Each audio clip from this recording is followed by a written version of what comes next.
Hey, Brandon here. Welcome to Transform Your Workplace. This episode is sponsored by Personal Revolution Podcast. Have you been stuck inside wondering how to take charge of your life? Is there something you want to do but haven't been able to do it yet? I know for me, I've been wanting to write a book forever. This would be the opportune time. But in the Personal Revolution, best-selling author and life coach Allison Task helps you take control of your life with inspiration and humor so that you move from where you are now to where you want to be and have fun doing it. It's like having a personal coach whispering in your ear. This 3-month podcast course, along with bonus episodes each month, will help you create a clear vision for what you want out of life, remove the frustrating blocks that are holding you back, develop a detailed action plan that will drive you to where you want to be, and build the network that will help you create your future. The Personal Revolution Podcast comes with a personal workbook and real-time access to a community of other changemakers working towards their goal with positivity, possibility, and momentum. And for a limited time, all of this is available to you for free. Download the Himalaya app in your app store, look up Personal Revolution, and enter promo code REVOLUTION at checkout to get your first month absolutely free.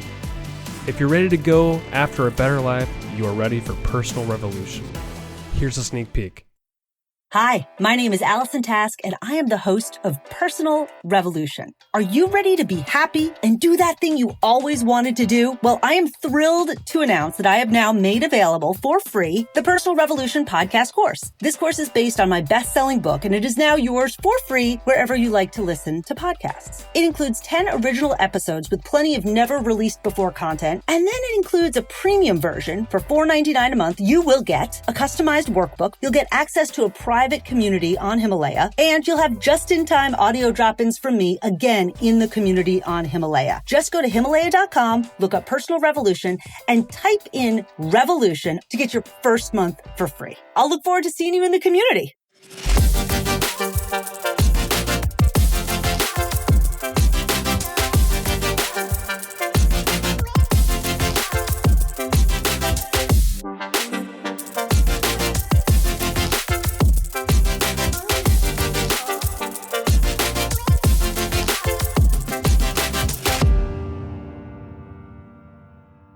Hey, welcome to Transform Your Workplace. It's Brandon Laws, your host. I've got a special guest with me. I'm really excited about this episode. Jennifer Blankl, welcome. Oh, yay. Hey, Brandon. You're local, so we're here. It's really nice to see you in person. Yes, I totally agree. I'm so happy and grateful to be here, Brandon. So we've got an incredible topic here today, and I'll let you talk about it further, but the topic's going to be 6 universal human needs. But I first want to know how you kind of got into this, why we're going to talk about it, and what's your background? You've got really fascinating story. You're going to do it justice better than I ever could. So, oh, Brandon, thank you. And thanks again for having me here. I'm super excited. So I'll use the word obsessed. I'm pretty obsessed with this tool. And I'll tell you why. I was training as a life coach underneath Tony Robbins. And I was hitting rock bottom in my own marriage at the time. My husband, through no fault of his own, lost his job after the 2008 crash. We were living in LA. And through events outside of his control, he lost a solid job. And it impacted him to a degree that I was not able to understand. And through the coaching, schooling, and training that I was going through, I literally began my own transformation without even realizing it was happening when I was being taught this concept of the needs. It literally blew my head off in such a good way. It really was a huge aha moment for me to absorb this tool and understand it from the angle of what my needs are, but really to be able to look at my husband through a completely different lens was pretty darn life-changing. yeah, so this is an assessment of sorts, and I've taken it. Yeah. So let me back up. That's great. The concept of the 6 human needs is we as human beings share the same neurological system inside of our bodies. And because we have the same neurological system, but are different genders, different cultures, different ethnicities, different ages, different everything, we do have in common our biology, our neurological system. And so, from a very scientific, data-driven perspective, this theory was comprised from science, from biological science, which steers towards, okay, we as different humans are all the same in that we have to meet 6 needs, and they're universal to all humans. And what is freaking so fascinating to me, Brandon, is that when we realize not only what these needs are, what they mean, what they're really about, but we peel back the layers of ourselves and the people that we share key relationships with, we can finally see what the heck is truly going on. We can see what's going on inside of us, why we feel the way we feel, why we're thinking what we're thinking, why we focus on whatever we're choosing to focus on. And then when we learn that information about other people, like, for example, your spouse, the person you're, brushing your teeth next to at night, you can transform a lot of things pretty quickly. I mean, talk about being able to shift your mindset from a certain perspective to a completely new, empowering way of looking at things. It's huge. When I was able to learn that my husband's top need is for significance, and and he just got laid off. Yes. Then you're like, that's significantly impacted by his lack of significance. Exactly. And you know what? Maybe there's other gentlemen out there. There are a lot of other gentlemen out there that could also have the top need for significance, but perhaps their rules are different. Their vehicles are different. My husband's vehicle, top vehicle by a landslide for meeting his need for significance, is through his work. He is a wicked, brilliant wealth manager, and he's passionate about what he does. He's very smart. He's very successful at what he does. And when the market crashed and the shit hit the fan, because his needs blueprint is the way it is, and the rules that he has to meet those needs are the way they are, events like 2008 totally hijacked his and 2020. And 2020. Is he still in wealth management? He is. Oh, Still, and now he has his own company. So oh, he does. Oh my God. He does. Is he stressing out? Yeah. Oh yeah. And his clients he's riding the wave every day. Yeah. What do you say? Like, hey, invest for the long haul, people. Yeah. Well, you know what's cool is because now I know what my husband's needs blueprint is. When he's snapping at me these days, when I go into his office and I'm like, hey, honey, you want a sandwich? And he snaps at me, I can take that pause because I have those glasses that I can put on that help me rebalance my mindset and focus on what's really going on, which is this isn't about me.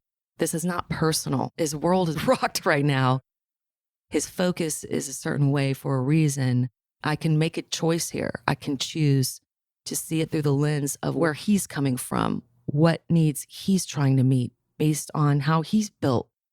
And when I can choose to not take it personally, I can have a whole different experience. And that, to me, is pretty damn powerful. Yeah. This applies, I mean, you're talking about your spouse, but this applies to the workplace too, where we're dealing with people all day and we can enhance relationships if we understand what the needs are. And to me, when we start talking about these universal needs, I feel like it's a self-awareness check as much as it is to understand how other people tick. Absolutely. And I love that point you're making, Brandon, because I wasn't able to really understand it about my husband and then my family of origin, my friends, everybody I love, until I understood it about myself. It really was understanding my own needs, understanding my own rules of what's got to happen for my needs to be met in order to really apply that to other people and peel back the layers of them. It had to start with me for sure. And being able to understand, as an example, and I'll explain the needs. My own personal blueprint is my top need is for growth and my second need is for love and connection. I previously, before really understanding this concept, I had some rules about what had to happen for me to feel like I was getting my need for love and connection met by my husband. Almost like a threshold that you have to meet. Yes. Oh, that's interesting. Like, when I dress up for one of our date nights and put the effort into looking good for him, if he doesn't tell me that I look pretty, I'm not going to feel appreciated. Yeah. Okay, that used to be one of my rules. So that's under love and connection. Correct. Yeah. Once I realized, we've got these needs And whatever needs we value most out of the six are what's driving us. That's what's driving our thoughts and focus and feelings. I was able to also take a look at the rules, what's got to happen. And when I was able to see that some of my rules were limiting my experience and oftentimes even hijacking me and triggering me and making me act crazy sometimes. That's incredible, though. I'm actually really curious. So, this applies to all walks of life, it seems like. Right now, we're in such a weird time. The coronavirus stuff happening, people are hunkering down, isolated from other people. How could something like the 6 universal human needs play a role in this situation where, you tell me, or does it? Oh, yes. Oh, yes. And I love your question. Brandon. I think it heavily applies here. And actually, there's been a heavier focus in my recent sessions with my clients about how themselves and their partners are responding differently to the situation. Everything from beliefs about who should leave the house and go to work versus who should stay home, even coming down to somebody harassing the other for not washing their hands enough, down to the nitty-gritty details of how we're living our daily lives. We're being triggered a little bit more. We're forced to hunker down with our partners and those of us that have kids with our kids that are out of school. Now is a time of, lots of triggers because we're all hunkered down in our homes, but also we're also dealing with a level of fear and uncertainty and insecurity that we haven't before, at least in this form. And depending on what your needs blueprint is, that is dictating how you respond. As an example, somebody who really values our human need for certainty and comfort at a high level, their world is going to be rocked a lot more than maybe somebody that values human need for uncertainty and variety and stimulation and unpredictability. We all have different ways and vehicles or forms that we use to meet the different needs. So none of us are alike, even if we come up with the same ranking order of how we value our needs. You still got to figure out what's going to make you tick. Oh, yeah. There's all sorts of layers under, when we peel back the needs and what they mean to each of us. The 6 needs in no particular order are love and connection. That's our human need to connect with others, to feel bonded to other humans, to feel included, to feel togetherness. This is romantic and non-romantic connection. This is our need to feel worthy of other people's attention and love and presence. I'm going to guess these people are a little bit more empathetic than others. I'm going to guess that too. Then we have our need for significance. This is our human need to feel needed and wanted and valued and important and purposeful, like we're here making a mark on the world and that we matter. To me, no matter how we personally rank in significance, even if it's somebody's 5th or 6th score, which I honestly don't see often at all, I believe that significance is huge. In my world of coaching people in their personal and business relationships, if we don't have our need for significance met, it's very tough to meet the other needs. We've got to meet that need to feel worthy. If we don't feel worthy and important and needed and wanted ourselves, how can we serve others at the highest level? How can we contribute authentically and really meaningfully to the world, to our families, to ourselves? So I value significance in the work that I do as far as relationships go, because I see it thickly in my conversations and my sessions and the work that I do. So another need is for certainty. Hello, pandemic. Yeah, uncertain world right now. Right. Anybody, even if you value certainty as your last need, your world is being rocked right now because it's still one of your 6 needs. We've got to meet all these needs on an unconscious level every day to not only thrive and feel fulfilled, but to survive. And we do it in mainly unconscious ways. But, doing this kind of work and learning this concept can bring this to our consciousness, and it's awesome. Okay, anyway, back to the need for certainty. That's our human need to feel comfort and predictability. even down to feeling like we will have food on our plates tonight, that we will not be attacked by our neighbor, up to, certain that we will maintain good friendships and, things like that. The world of certainty is endless. So like, let's say I go the same route home every single day and all of a sudden the road's closed and I throw a fit. Yeah. If that's one of my biggest needs. Yeah. Is that kind of an example there? Sure. Absolutely. It's kind of funny. I'll give you this example about certainty. I've got a girlfriend, and I bet if she was listening to this, she would know who she is. I've got a girlfriend who really values certainty at a very intense level. She's smart and she's lovely, and she puts on these amazing dinner parties, and everything has to be in its place. She needs to have things. I want to go to her dinner party. I know, this is right? awesome. She sets the bar high, believe me. But she is very particular in needing to be able to predict things, predict plans, predict what's going to happen. So just last year, it was a beautiful sunny day. And one of my other girlfriends that we both share a relationship with this other girlfriend with, she said, hey, let's stop by so-and-so's house with just a 6-pack of beer. We'll surprise her and we'll just hang out. I was like, oh, don't do this. No, that's it's a the bad last idea. thing she wants. If we pop by her house, that would create Oh, she's going to lose her mind. And so it was cool, though, to be able to kind of point that out. And me and this other friend, we had a little giggle over it, but it was a cool exchange that probably prevented some maybe discomfort. I don't know. I'm obsessed with this tool. I totally love to not only analyze myself and my poor husband, Your friends. but my friends. It's awesome. So that's a little personal example of certainty. But then what's interesting is we have this flip side need for uncertainty and variety. So if we get too much certainty, we actually become bored, and then we kind of hijack. It's too predictable, It's you know? too You're like, there's predictable. nothing spontaneous about anything. Right. And sometimes the beautiful things in life are the ones that are unpredictable. Or Amen to that. Amen. We all need certainty. Some of us need more certainty than others, but we all need it. But yeah, it's that fine line between how much certainty we can get before we suddenly need that uncertainty, that element of surprise. And so that's our need for uncertainty and variety. Stimulation, this could be physical, mental, emotional. People can get this met by exercise or, doing risky things. One of my clients, she wanted to devote the whole session the other day about her husband riding motorcycles.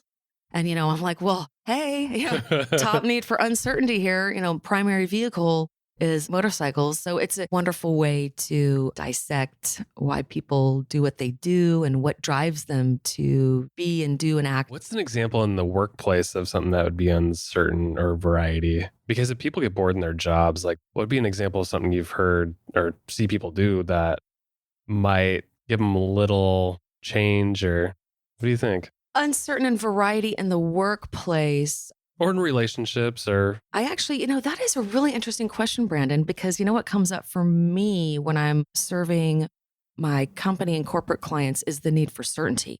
So only because I feel like your need for certainty in the context of work is very important. Well, think about right now. Yeah, exactly. You might yes. value the certainty a lot more than having any uncertainty. So like in the workplace, I would imagine that the uncertainty and variety would be really low. If Right. you're going to relate this to your personal life. Exactly.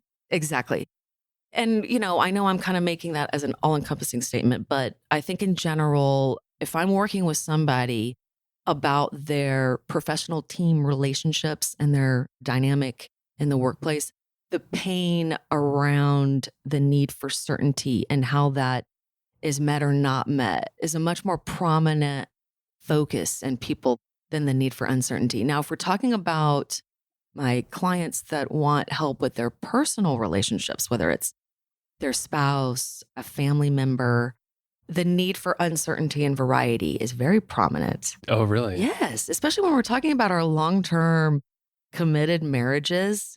That's true. Yeah, variety. Yeah. That's a whole nother podcast. That's Yeah, because when we're talking about our committed love relationships, shacking up with our spouses, having families, raising kids, working jobs, all the responsibilities, all the stress, all the autopilot that happens. True. It's like you become a roommate or something. Yeah. Well, I could even take this back to the workplace. So I could see where the certainty would be great, like showing up for meetings on time.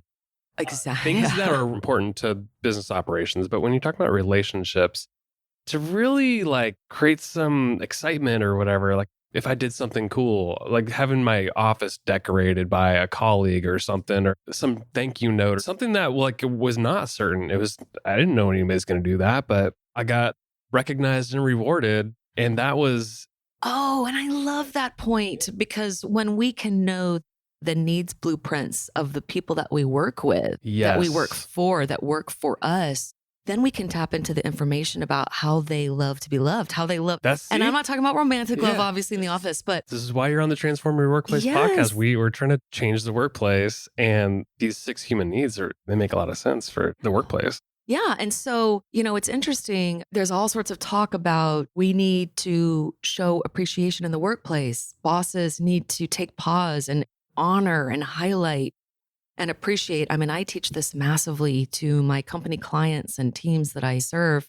However, appreciation and gratitude don't mean that much if you don't understand what impacts the person the most. Honoring somebody through verbal appreciation in front of a team could be a whole different experience to somebody that might be shy, be lacking in confidence, versus somebody that really loves to be honored in front of other people. I mean, that like lights up Well, their if there's world. like the significance, the human need that you're talking about, like I would think if they have a high significance, but also like they like the uncertainty, being recognized in public would be a perfect match. Yeah, in general speak, yeah, absolutely, absolutely.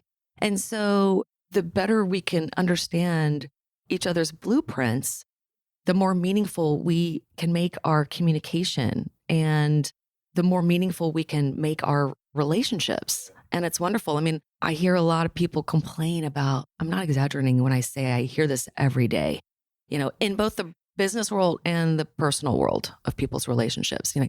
Oh, I've tried everything. I put in so much effort with this person. I've done this for this person. I've done that. Bullshit. Exactly, Brandon. It's amazing. Like, I think the human default way when we're not aware is to think that we can just kind of give just general appreciation, gratitude, and we can check that box and we've done our job, but we haven't. I mean, when we can become detectives about ourselves and the people that we work with, that we live with, that we care about, we can actually cut our effort in at least half.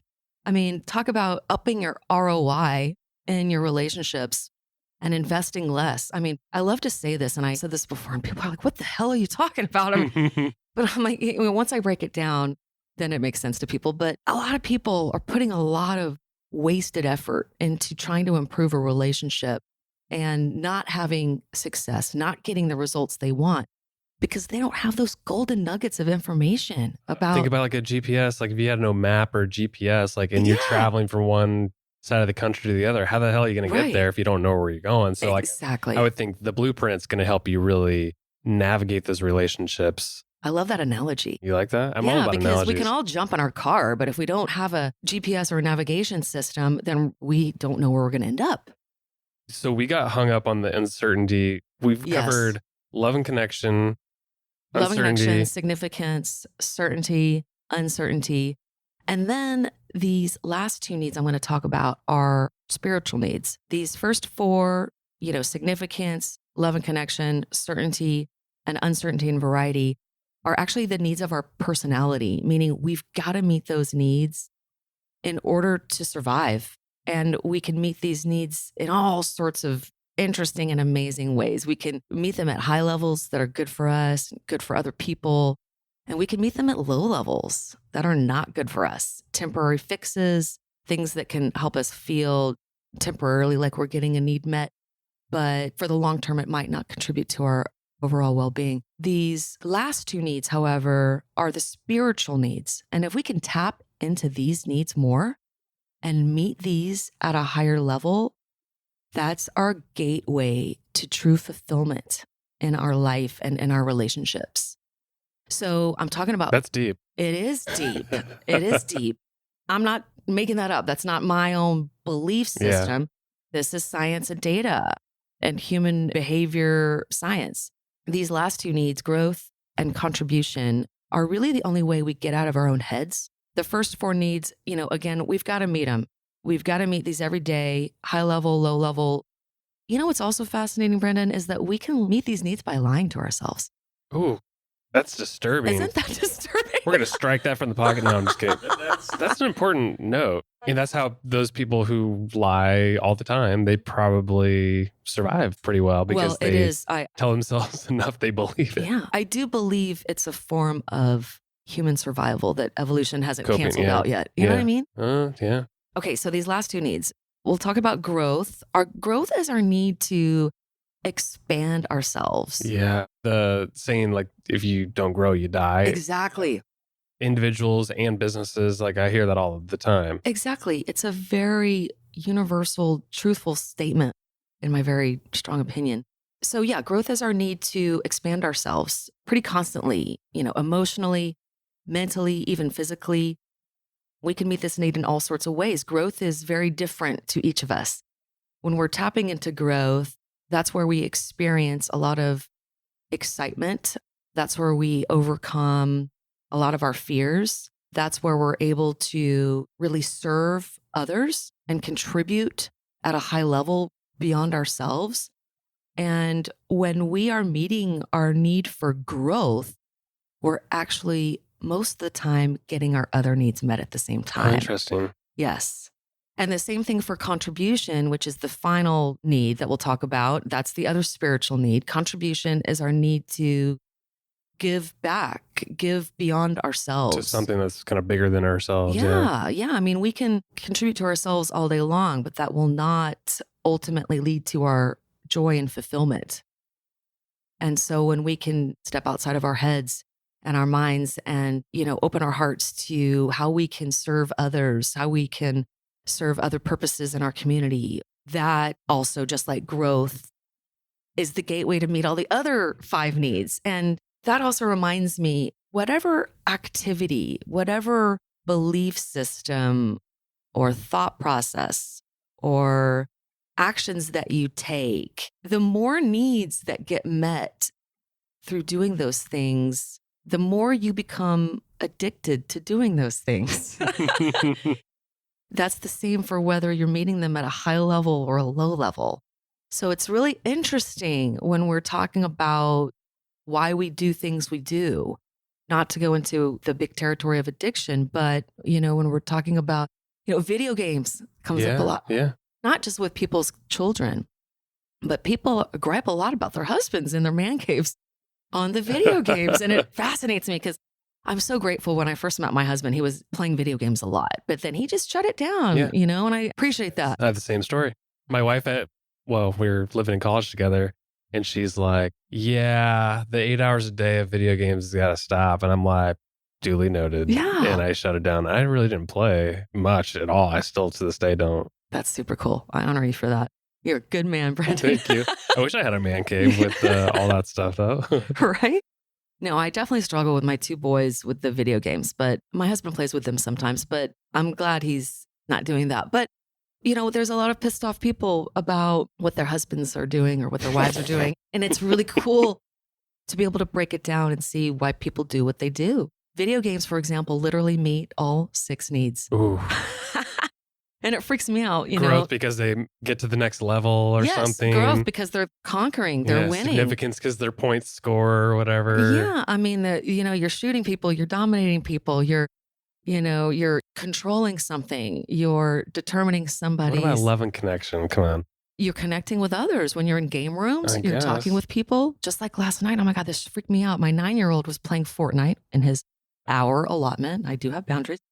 And he says to me and my husband, he goes, I was playing with this boy on Fortnite and he didn't realize his mic was on. So I said, hey, I can hear you. And we started talking and we talked throughout the whole game. And it freaked me out because I'm talking about buddies. my 9-year-old and we didn't realize he had access to other people. So we changed that. But anyway, that's an example though of even in something like gaming, you're connecting with people. Or a lot of times, even if you're, in your own house and you're playing with your siblings, or your friends come over to play Xbox, you might be staring at the screen and not really connecting meaningfully with each other, but you're still meeting it at a level that can check the box. How do we use these 6 human needs, if we're aware of what they are and where our significance is, I think you said like the two highest ones you'd probably want to pay attention to, or like kind of where we lean. But like, how do we use this information, either with ourselves or with other people? When you can figure out which of the 6 needs you value most, when you can figure out whether by taking the assessment, which I will tell you how to do at the end of this, or kind of understanding what each of the needs means and assessing yourself. People have done this with a lot of validity. Your top 2 needs are what's driving you. That's your captain.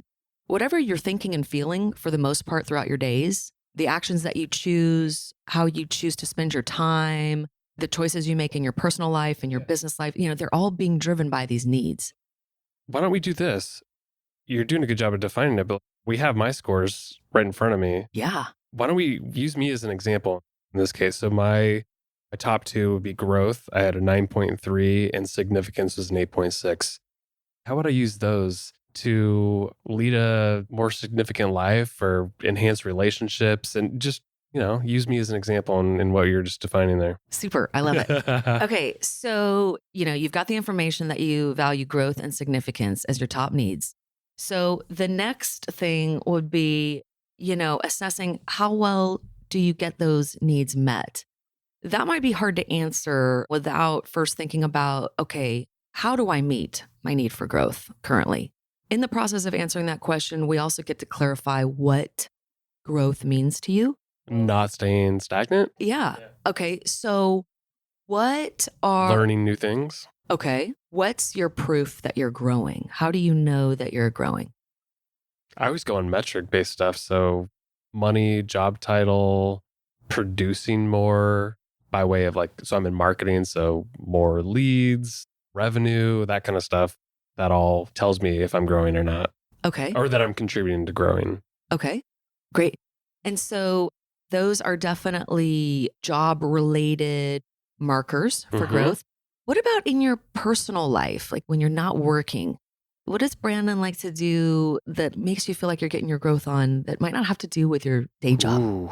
A couple different things come to mind. So like relationships, if they're stronger, that's to me growth. Yeah. So I'm a big reader and I a lot of times put significance on reading more books and learning more things. You'd read a ton of books. Like 60 a year. That's something amazing. like that. Yeah. I love that. A lot of it's for, this podcast, but there's a lot of stuff I just love to read. So I'm always trying to grow.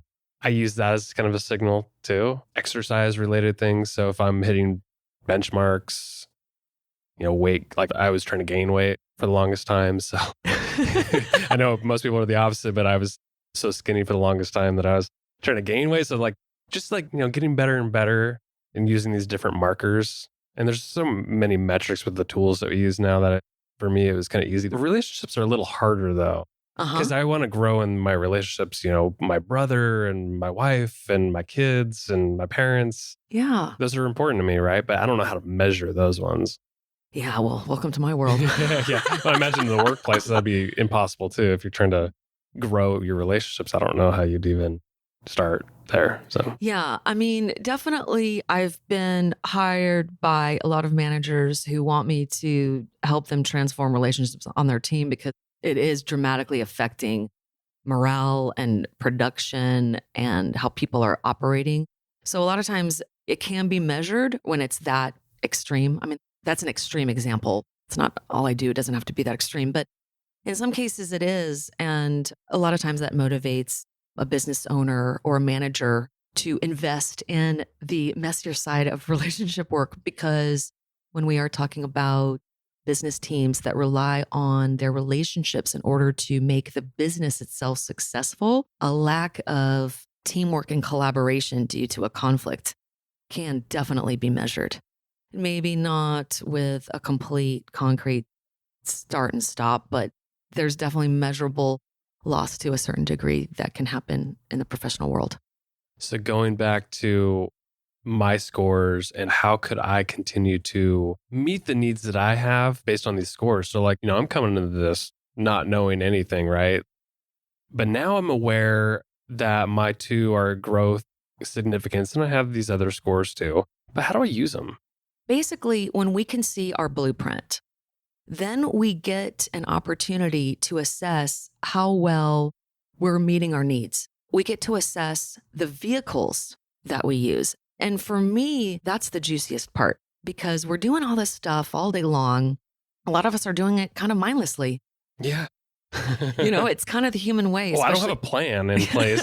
That's for damn sure. Yeah, I mean, it's just we get in our busy routines and we kind of react to life as it happens. But when we can kind of arm ourselves with the information of our blueprint and what's driving us, it allows us to have a tool that we can use to take pause and assess what's going on with us, assess what's going on with somebody else that we have a relationship with, assess what's going on in our marriage. Without this information, we're kind of blind. We're just working off blind spots. But with this kind of information, we can assess how well we're doing with meeting our needs, how quality or non-quality our forms, our vehicles are. That can free us from the confusion or the funk or the rut that we can feel as humans. This can even be in the form of feeling depressed by a lot of people. A lot of people feel down and depressed, not because they're truly depressed, but because they're not getting their needs met and they have no idea what their needs are. And if you don't understand what the needs are themselves, then you're not doing the deeper, juicy work. It's almost like you'd need to feed those areas that rank really highly. If you're in the dumps, you're feeling burned out, depressed, whatever it may be, then it's like, oh, I'm going to feed my significance need. Yeah. Like, for example, I'm surprised I don't rank number one at Love and Connection. But then again, I'm a coach. I'm really passionate about serving and helping others grow. So I get that growth is my number one. Contribution is going to be top or close to top for you. Yeah, so contribution is number 3 for me. But man, I feel like I live through the lens of, I just love people. Like, I love that you're a hugger, Brandon, as an example. But, the last couple days, my family and I made a choice to hunker down beginning last Sunday morning for this epidemic coronavirus. And here you are. And here I am for the first time. I came out of my house this morning, but Sunday and Monday, just without leaving the house, without interacting face to face with anybody else besides my family, just in 48 hours. You felt drained. I felt drained. I felt that funk come over me. I know my different funks now because I'm obsessed with this need stuff, but I knew what the funk was.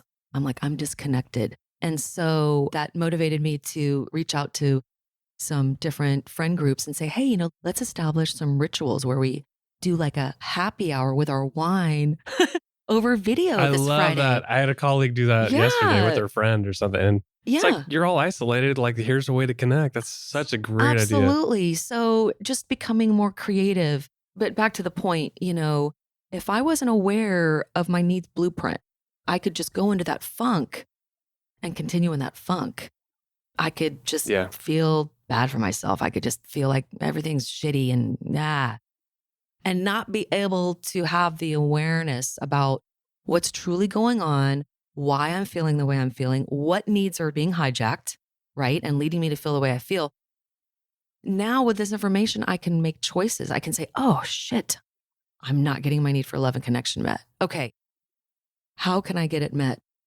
Times are strange right now, but what things can I do? How can I shift my belief around how I can visit with people? A lot of people are feeling bummed right now about, oh, I can't do this, I can't do that. And I feel for those can'ts because those can'ts are real right now. However, if we can understand our needs better, we can get creative on new, different ways to meet those needs, even when we're limited and hunkered down at this time. How do we use this information for other people? So let's say, I have a team of like 10 people or so. How could, if we all took this assessment, we've realized our scores, how could I use this with my team? Or, you could even take it to the personal life too. But since this is a workplace podcast, let's just talk about the workplace real quick. Say 10 people, I got their scores. What do I do with it? So how I would use this, or how we could all use this in the workplace, is if a manager or a boss had their team's scores, having a group discussion around the different layers that everybody possesses around these needs, having an open, authentic, even uncomfortable dialogue because I admit, but you know what? I love this part of my work with professional teams because for the most part, the professional teams and bosses that have hired me have been male.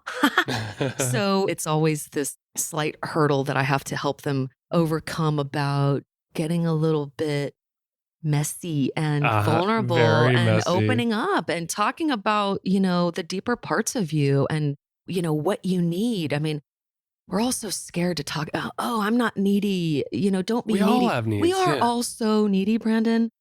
And once we honor that and we honor that in other people, we can come from a different platform. I even think but that needy part, some people love to give, right? And on the surface that says, oh, they're all about other people, right? But therein lies this contribution, right? It's their innate need to give.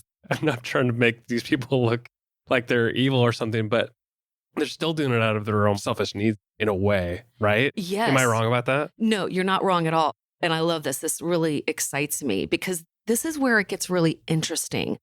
Taking that example, like people that give and give to others, that what comes up a lot in my sessions are like being a people pleaser, not being able to say no, not having boundaries around, what you need and want.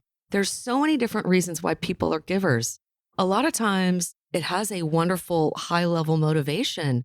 However, other times giving to other people can be a beautiful form of significance. It can be one's need to feel needed.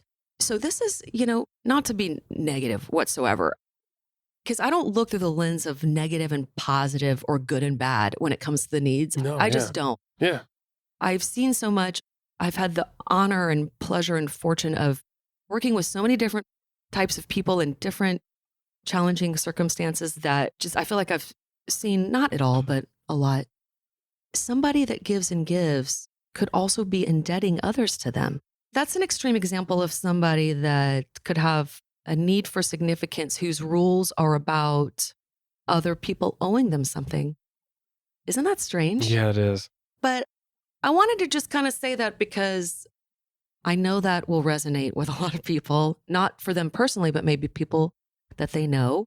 But that's an example of how it's interesting when we break it down. I hope that makes sense. I hope that's not a negative No, not at all. spin on that. I think we're looking at it like everybody has these needs. They come out in different ways. And I think if we're, translating it back to the workplace, understanding what the needs of the people are, for one, they need to understand it too. But as a, manager or even a peer to somebody, like understanding how my colleagues operate, I can help feed them what their needs are rather than do the wrong thing or do something that wouldn't actually drive one of those human needs. So I think it's really good information. So next step, if people are really interested in learning more about this, where do they even go? You can go to my website. I have a funky German last name, so it's jenniferblankl.com. We'll put a link in the show notes too. Perfect.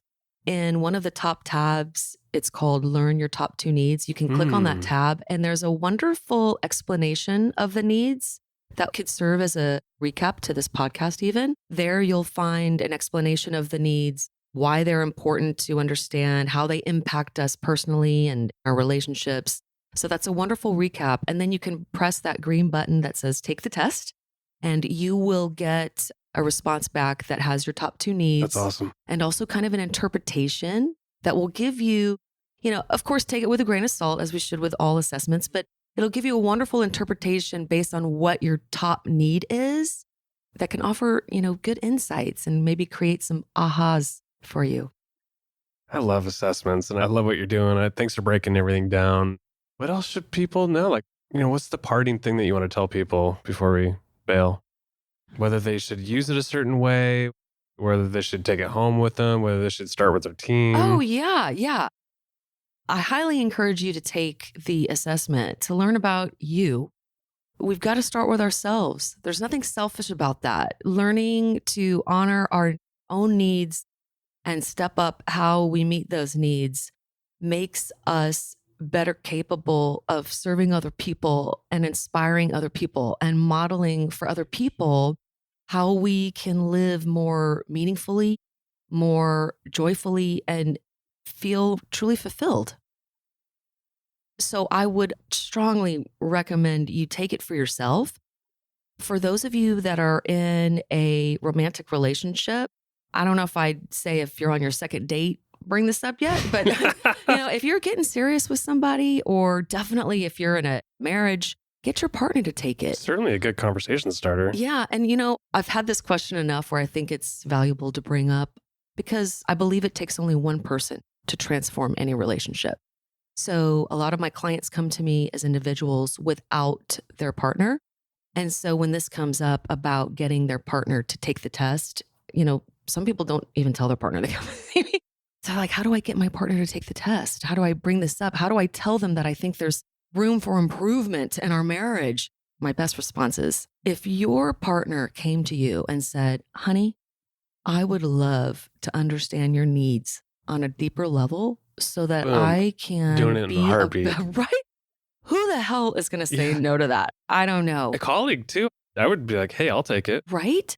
And I love the results and the responses and the surprise feedback that I get from not only my private personal clients, but my business clients who take this and sink their teeth into it, and wonderful, wonderful awareness and self-transformation and relationship transformation comes from this. It's awesome. I love it. Jen, thanks for coming on the podcast. And Thank I can call you so Jen, much. right? Absolutely, Brandon. We're friends now. Absolutely. We are friends. We are. And I so appreciate you inviting me to this. Yeah. Thank you so much. Some Thank really you. important This stuff. has been awesome. Thanks, Jen. Thank you.